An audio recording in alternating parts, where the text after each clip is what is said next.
los mismos temas con ópticas distintas. Pero en lo local, Enrique Peña Nieto se tiene que entender con Graco Ramírez. Hoy es más importante el proyecto de nación, el proyecto del Estado, que venga a inaugurar una carretera, una fábrica, lo demás no importa. El símbolo de esa reunión, claro, es lo que hay que revisar.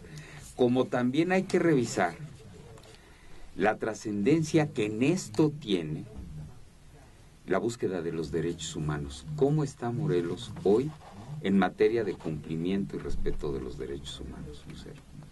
Ay, pues mira, qué buena entrada diste, porque estás haciendo todo un aspecto social de lo que conlleva la participación de las fuerzas políticas. Porque fíjate que tú no puedes separar la situación de los derechos humanos si no llevas un contexto de armonización de esas fuerzas políticas que se tienen. Estamos hablando de los diferentes partidos, cada partido también tiene un tema, esos temas son importantes tenerlos en la sociedad y son materia de derechos humanos, como el medio ambiente, como los derechos de la salud, como el derecho a la educación, que ahorita ha revestido pues también a nivel nacional todo lo que implica esta reforma educativa. Estamos hablando de temas que conllevan también la reforma constitucional del 2011 en materia de derechos humanos. En nuestro estado tenemos muchas situaciones delicadas que han impactado a la sociedad, como es el tema de la seguridad, que no se ha podido todavía encaminar o encauzar algo que represente una certeza para la ciudadanía. Lucero, el tema de la seguridad es un tema que se convirtió en los últimos 5 años en el centro de los medios de comunicación. Sí. Nunca lo fue en el centro de la sociedad. El estado de Morelos está integrado por 1.800.000 habitantes. Hoy están en las aulas cerca de 500.000 de niños entre los 6 y los 18, 25 años, tratando de formarse como ciudadanos y como hombres. Pero si nos sale un niño sicario, ¿sí?, absorbe la atención de todos los medios de comunicación, y en los últimos años hubo complicidad gubernamental. El gobierno, en aquella declaración de la guerra contra el crimen organizado, se volvió en promotor del discurso del miedo. Hoy tenemos un discurso de combate a la pobreza. ¿Qué tanto es responsabilidad del gobierno hacer que el diálogo a través de los medios de comunicación se dé en el mismo sentido de entender lo que es la educación, los derechos humanos, darle más espacio a tu tema que al punchis? Sí, no, yo lo creo de esta manera. Creo que es todo un contexto. Estamos hablando de un contexto social que ha representado, lógicamente, que los jóvenes también ahorita sean vinculados con la delincuencia, que haya más niños en el CEMPLA, que antes era difícil encontrar tantos niños en el Centro de Ejecución de Medidas para Adolescentes, con las temáticas de delitos contra la salud, delincuencia organizada, crimen organizado y hasta homicidios calificados. Antes, pues un niño que entraba al Centro de Ejecución antes tutelar de menores infractores eran por robo, por robos menores, por asaltos, y la situación pues eran o se catalogaban de esa manera crímenes del fuero común y que no eran delitos graves. Pero ahorita sí se está viviendo un contexto, y tú dices, ese diálogo que deben de seguir las autoridades de corresponsabilidad en materia de derechos humanos no nada más es en la vertiente correctiva. Ese es el problema que ha pasado, que ha trascendido. Quieren más chalecos antibalas, quieren más patrullas, quieren más armas, quieren más capacitación en esa parte a los policías, y han dejado la otra parte, que es la prevención desde la familia, los adolescentes, en lo que es el contexto educativo y en lo que es el contexto ya de una formación en valores para los jóvenes. ¿Qué tanto se involucran el Poder Ejecutivo y el Legislativo en la revisión de las necesidades financieras de la Comisión Estatal de los Derechos Humanos? Miren, ese rubro sí hemos sido olvidados. definitivamente no hay ni una coordinación, ni una cooperación, ni nada, y se ha manifestado pues que en Morelos somos la comisión más pobre del país. Fíjense, ahora, ¿qué tanto se involucran los partidos políticos en la revisión de quienes pueden ser los integrantes de este tipo de órganos? Y vamos a centrarnos nada más en la Comisión Estatal de los Derechos Humanos. Es la misma enjundia, el mismo interés el que ponen PRI, PAN, PRD, Movimiento Ciudadano, PT, PSD, todos los partidos políticos en ver, Lucero, ¿qué tanto estás avanzando en la educación y en la formación del conocimiento, en la difusión del conocimiento de lo que son los derechos inherentes al mexicano, inherentes a los derechos políticos, los derechos ciudadanos, los derechos humanos? ¿Sí? ¿Qué tanto te están molestando con eso y qué tanto te están revisando para ver si te quedas o no te quedas? Pues mira, yo creo que se ha dado más. Ajá.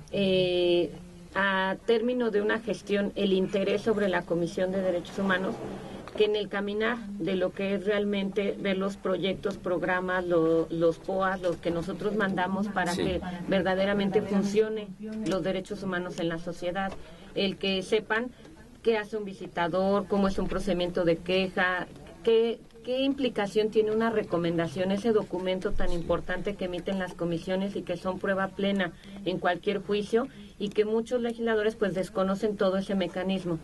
Se hacen pocas evaluaciones. Yo considero que sí debería de ser más revisado esa parte de las directrices y de en qué están encaminados los temas de difusión y de protección de los derechos humanos, que en la renovación ya de una autoridad. Ahí sí, bueno, están todos al pendiente para poder renovar, pero también dejando muy al margen lo que es el servicio civil de carrera, el perfil que debe de tener una persona. Tú lo dijiste muy bien. O sea, a fin de cuentas, sí corresponde un perfil específico para la Comisión de Derechos Humanos. Debe de ser un abogado, debe de ser un experto en la materia constitucional, porque realmente los derechos humanos atienden a esa rama del derecho, y ese es el perfil que se debe de tener para ocupar ese puesto de presidente. Por ejemplo, si tú tienes un hijo enfermo, no lo llevas a un ginecólogo, y es un médico, y sabe de medicina. Tú buscas una especialidad y buscas que sea pediatra para que atienda a tu hijo. Pues también en el derecho hay ramas, y las ramas atienden, lógicamente, a las necesidades que debe de tener una institución.